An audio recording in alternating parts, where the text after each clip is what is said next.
aujourd'hui, on va vous présenter nos deux dernières techniques de stimulation du langage qui permettent d'arranger les phrases des enfants. La première, c'est l'expansion. Donc, on veut donner un modèle amélioré de la production de l'enfant en ajoutant des déterminants, des pronoms, des adjectifs et des compléments de phrase. Donc, on veut donner un modèle plus complet de la formulation tout en indiquant qu'il a bien communiqué. Par exemple, si l'enfant disait qu'il a reçu un chandail, on peut dire « Oui, tu as reçu un beau chandail rouge, il te va très bien, il est très beau. » Alors, maintenant, pour faire suite un peu à ce que Joanie disait, j'ai un jeu à vous présenter. Dans le fond, on l'a présenté un petit peu plus tôt là, dans une autre capsule, les éditions Placotte. Donc, j'ai mon jeu de carottes ici. Ça vous prend en fait un jeu de cases à la maison tout simplement. Donc, vous pouvez prendre un serpent à l'échelle. On ne se sert pas du dé, on y va encore une fois avec des images. Nous ici, on a des petites images de fruits et légumes, mais vous prenez ce que vous avez à la maison. Donc, des cartes de jeux de loto, de jeux de mémoire, ça fait très bien le travail. Ici, j'ai mon super brocoli, donc on va aller ajouter des mots. Alors, c'est comme si je jouais ici avec le petit jeton vert. Donc, j'y vais avec un brocoli vert, donc j'avance. Un brocoli vert, donc j'avance de 5. Ainsi de suite, on y va comme ça. On met les déterminants, puis on peut même ajouter un adjectif, donc ça fait encore plus de mots. Alors ça, c'est pour mon jeu de carottes. Maintenant, une activité qui est super simple aussi, qui se fait vraiment au quotidien, dans les moments de routine à la maison. Lorsque vous faites le pliage de vêtements, vous avez les vêtements, vous pliez avec vos enfants, puis là, par exemple, vous en prenez un et vous dites « Oh, c'est un petit chandail. Je me demande si c'est à qui ça? Ah, je pense que c'est ton chandail, Joanie, il est rouge. » Alors comme ça, on ajoute des déterminants, il y a le nom, puis je rajoute des adjectifs aussi. Par de jeans, c'est à qui ça? Ah, c'est le chandail à papa, il est bleu, par exemple.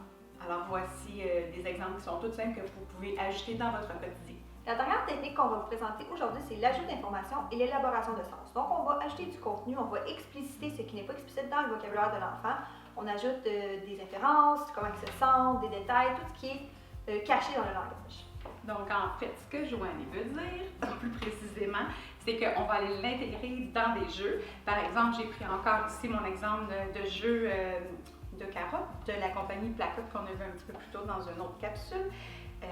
Avec toujours mes mêmes images ici, donc je vais me répéter, vous pouvez prendre des images que vous avez déjà à la maison qui proviennent de jeux de loto, de jeux de mémoire, des petites cartes là, avec des images, ça fait le travail.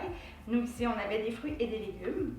Ici, j'ai un brocoli. Donc, pour aller ajouter, dans le fond, ce que je vais faire, je vais mettre un déterminant. Je peux même mettre un adjectif. Donc, je vais dire un brocoli vert. Alors, je prends mon jeton et je fais un brocoli vert. Donc, j'ai avancé ici de 5 cases. Et ainsi de suite avec les autres aliments qui se trouvent parmi nos cartons. On avait aussi trouvé une idée qui se fait super bien au quotidien, dans le fond, dans votre routine à la maison avec les enfants. Lorsque vous faites du pliage de linge, par exemple, vous prenez un vêtement et là, vous dites à l'enfant « c'est à qui ça? Je pense que c'est ton chandail, il est rouge. » Donc, déterminant, encore une fois, des pronoms, on ajoute des adjectifs. Ah, ici, qu'est-ce que j'ai? C'est à qui ça? C'est à papa, c'est son pantalon bleu, par exemple. Alors, on va enrichir le vocabulaire, on va complémenter le tout. Donc, pour faire suite à ce que Joanie disait, comment on peut faire, en fait, pour aller aider l'enfant, c'est qu'on peut, par l'histoire, lui demander d'aller dessiner ce qu'il a retenu de l'histoire.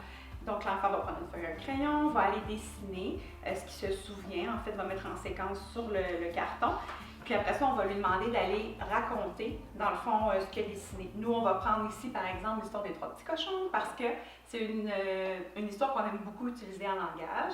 C'est un conte qui est simple, puis que habituellement toutes les familles connaissent assez bien.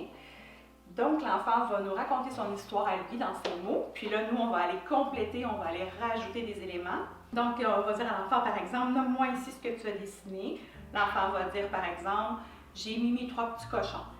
Nous, on va pouvoir aller renchérir en disant « Ah, tu as mis tes 3 petits cochons, ils courent vite, ils avaient peur », par exemple. Alors voilà pour le dessin. Donc, c'est des techniques toutes simples, des petits jeux qui vont permettre à l'enfant d'aller rajouter des éléments puis d'aller intégrer encore plus de mots dans leurs phrases. Voilà, merci! Merci!